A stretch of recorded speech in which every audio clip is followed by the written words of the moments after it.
Hi, I'm Bart Hansen. I'm the owner and lead instructor for CrushLivePoker.com. The following hand comes from our call-in show that we record at 4:45 p.m. Pacific Time every Monday. If you want to call in your hand, check out the instructions in the video description. Yeah, I got a tournament hand. This actually happened in the main event. Okay, so main event. Yep. Main event, so 10,000 buy-in. Yep. Late day one. Okay. Late day one. Okay. And I think the blinds are 355. Yep, that sounds right. Yeah. Not the last level, but second to last level. So I've managed to chip up quite well. I'm on about 120,000 at this point from a double the starting stack. okay, yeah, double the starting stack. Yep. And I get into this hand where, so the effective stack is 120 because the villain involved does cover me. He has like 180 and he covers everyone actually. So okay. So I'm in the big blind with 10 of diamonds, 9 of spades. 10 of diamonds, 9 of spades. Okay. It folds around to the hijack, which raises to 1,200. Okay. So the small blind, which is the villain in this hand, completes. Okay. And I also complete. Okay, so 3 to 4. So one thing of note here, and yes, I would definitely call, given the pot odds. One thing that is a very simple concept that I think people will sometimes, that they don't understand, is that in tournaments when people make min raises, you're supposed to be defending the big blind very wide heads up because of the odds that you're getting, like sometimes 4 or 5 to 1 with the ante. Right, but when somebody else calls, even though you're getting better odds, you're supposed to defend much, much tighter. Now, 9-10 off is a hand that I would call with because of its sort of connectedness and straighteningness and stuff like that. But it's probably pretty close. Like, I probably wouldn't call like 10-7 off, maybe 10-8 off, and I would call with high-suited types of hands like King 3 suited, King 4 suited, things like that. I think I agree. I definitely now, where agree. Where people go wrong is they'll start defending hands that they would defend heads up with. They'll start defending that multi-way, like Queen 5 off. That is a slam dunk defend against like a button open for minimum, but it's certainly not a defend when the small blind comes in. And even ace rack, like ace deuce off, when it goes raise call, even that's a fold. I just wanted to point that out. But yes, I would definitely call. No, that's very good points. Yeah. The villain, as it happens, had chips and is quite a splashy player, quite a splashy aggressive player. So I thought, since I have position on him, this might be a chance to get in quite cheap, maybe win a big pot. Mm-hmm. Okay, so let's continue. Yep. So it's 3 to the flop, and the flop is 9 of spades, jack of spades, 8 of diamonds. 9 of spades, jack of spades, 8 of diamonds. So you flop the nuts, right? We flop the nuts straight. Yeah. At this point. Yep. I'm sorry, what was the flop again? Jack of spades, 9 of spades. Queen of... No, I'm sorry. Did I say it's Queen of spades, Jack of spades, 8 of diamonds. Got it. So you flopped the nuts. I knew you flopped the nuts, but I wrote it the wrong way. Yeah, so you get 9-10. I did. I flopped the nuts. So Queen of spades, Jack of spades, 8 of diamonds. You have 10-9 with the 9 of spades. Okay. Unlike how I play cash, which I would so it was checked, small blind checked, and in a cash game I would lead out here. But in tournaments, it's almost customary to just, I mean, it's almost a foregone conclusion that hijack is gonna bet here a little bit, and then you take it from there. It's tough to construct a leading range in these spots, even in a cash game.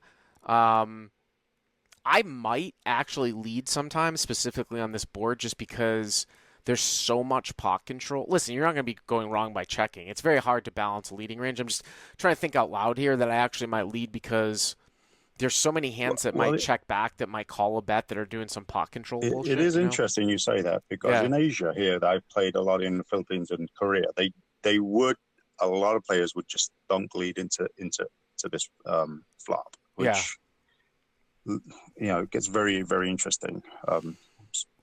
Anyways, in this instance, I checked. Yeah. And the hijack did follow through with a 2,000 C-bet. Okay. Small blind called, and I decided, for a little bit of protection, start building the pot. I made it 12,000. Okay.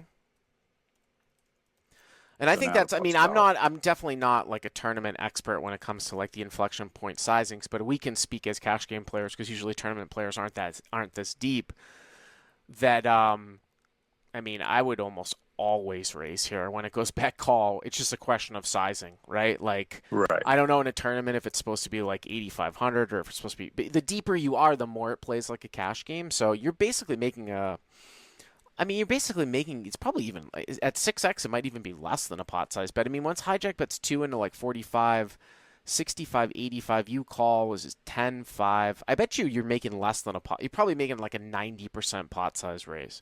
I think Right. it's I mean, fine. it's a hefty bet. Yeah, It's a yeah, good. I think it's an okay bet. yeah. Where this hand goes south for me is on the turn.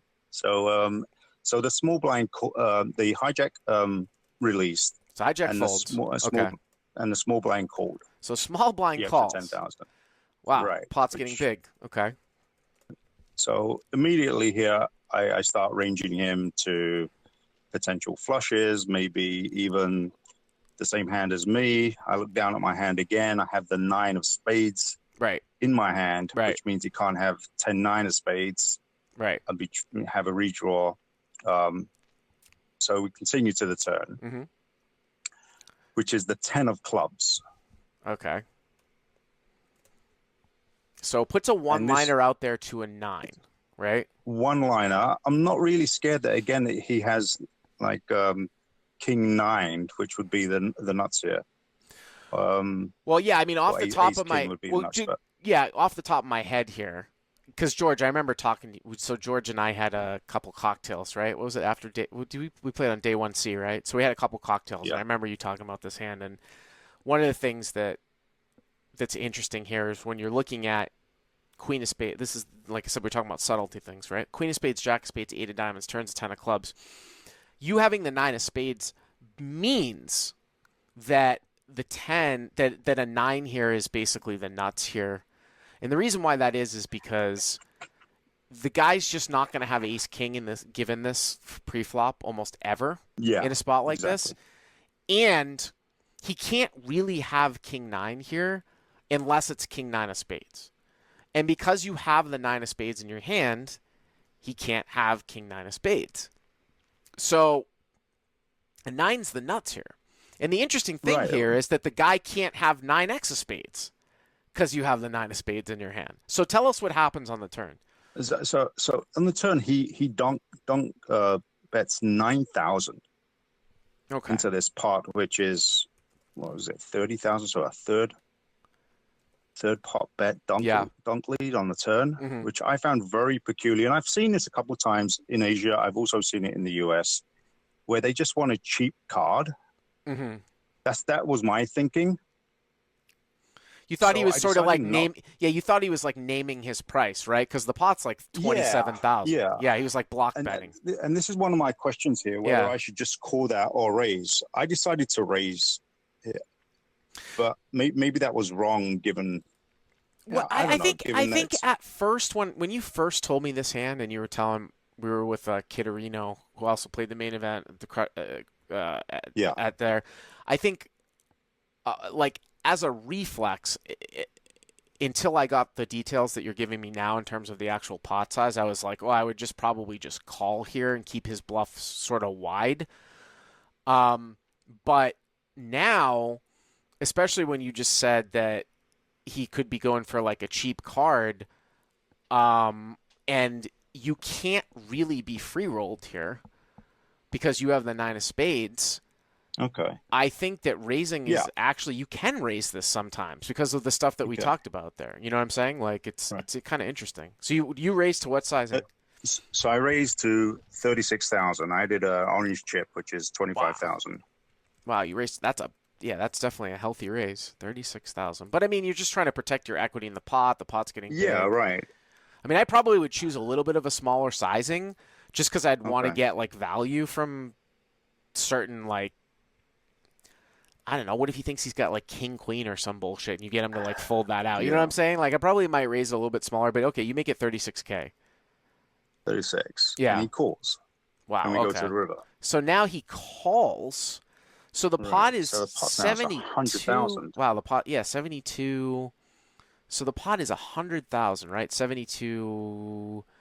It's actually more than that, right? It's like 105,000. But okay, yeah. So we go to the river. Go to the river, Yeah. and the river peels off a six of spades, completing the front door Okay. spade flush draw. Yeah. And he leads into me 40,000. I think Maybe it was 39, 40,000. you have to call. I don't think there. I mean, Do you really think I have to call? I do. I Because I was do. debating for a long time. I think you have to I call was because apologizing to everyone. I think you have to call just for a number of reasons that we just talked about. Like the guy can't really have 9x. He can't have 9x of spades. He's betting 40 into 105. So sometimes you're gonna chop a fair amount. I mean, even it's enough to chop. You betting. I mean, even if it's 40 to call like 55, like you're gonna chop enough. And he might have like a random bluff where he was gonna. I mean, a hand that's basically being turned into a bluff, like a hand like King Queen, where he was like, I'm gonna like represent the spade, I just don't see this line in a lot of tournaments, spot where they lead into you river as a bluff or as a stop a block bet. Oh, just don't see that much. I really contemplated. I did end up calling. I mean, the thing is that you really raised. I mean, here's the thing: if you had raised smaller on the turn, like maybe I would have advocated, I think that the river, especially if he gives you less of a price, like let's say you made it like 25K on the turn or like 27K, and then he called, and now on the river he bets like 50 or 60K on a spade, that's a puke spot. But when you make it 36K and he calls, like you have the 9 of spades in his hand, like what is he? I mean, what spades does he have there? I mean, I guess he can have like 8, 10 of spades. He could have, I guess, ace X of spades, but it's still a pretty optimistic. Ace X of spades is because it's a gutter to a king, but still 40 into like 105 or 110. So it's like 40 to win like 55. I think you're going to chop sometimes, and you're going to surprisingly be good sometimes, enough for me to make this call. So you did call. I called, and he flipped over. He flipped over ace 5 of spades. Ace of spades, 5 of spades. A naked flush draw. Ace of spades, 5 of spades. And I was talking to him. He was a nice guy. I was talking to him afterwards, and he said, "Yeah, I picked up additional equity, like you said, with the king with the gutter ball." Yeah. Of course, I didn't say anything, but I wasn't too happy about it. Yeah. No. I mean, I believe. I mean, obviously. Yeah. I mean, I guess some people are saying like, I mean, he can have some. Well, you have the 9 of spades in your hand, so I guess he could have like some guy said king 8 of spades. I'm just trying to, I guess, yeah, like nut flush draw. I mean, that's a pretty. The thing is that like, it's hard for you to do that hand reading, George, because like that guy should not be calling the flop check raise, right? No, like he picked up like the equity on the turn, but the flop check raise is pretty bad. Right. I mean, but my question overall in this hand is, and I think you alluded to it on the turn, whether I should have taken a more pot control line and then, not a basic, put myself in a very difficult situation. Well, like I said, as a reflex, I said call turn and see what develops. Sometimes we can do that even when we think we have the best hand, and there's so many sort of nut changing cards that can come. But I think that for the reason that you had the 9 of spades in your hand, I think and the reason why he can't have ace king or king 9, you're gonna raise with the nuts on the turn.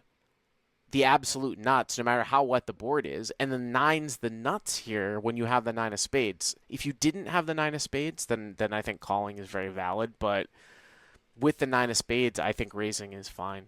I do. Yeah. So say hi to your wife and your kids for me, okay? Hey guys, if you like what you've seen here, please click on the subscribe button and you'll get notified every time we put up a new video. And if you want to check out crushlivepoker.com for the first month free, use the code YTA200. Click on the link right there.